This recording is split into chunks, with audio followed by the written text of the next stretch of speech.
Ito yung tunay na diskarte para hindi bumagsak sa school. Alam mo yung todo effort ka, pero bagsak ka pa rin. Samantalang yung tropa mo hindi masyado nag-aaral, pasado naman.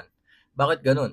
Kasi hindi lang sipag ang kailangan para pumasa. Diskarte rin. Huwag ka lang basta aral ng aral. Mag-aral ka in a smart way. It doesn't mean na kailangan mong memorize yung buong libro. Ang mahalaga, alam mo kung ano yung mga lumalabas sa exam. That's why sobrang halaga magtanong sa teacher mo o kaya sa mga upperclassmen. At syempre, mag-focus sa mga importanteng topics. Pangalawa, huwag mag-cram, gamitin ng 25-minute rule. Kung alam mo ang Pomodoro technique, much better. Yung 25 minutes focus, 5 minutes break. Mas mabilis kang matututo dito kaysa sa mga nag-aaral ng 5 hours straight. Pangatlo, huwag kang mahiyang magtanong. Alam mo ba, sobrang daming bumabagsak gawa ng hindi sila nagtatanong. Kahit mga matatalino, humihingi naman ng tulong. Kung may hindi ka na-gets, itanong mo agad sa prof mo or sa mga kaibigan mo.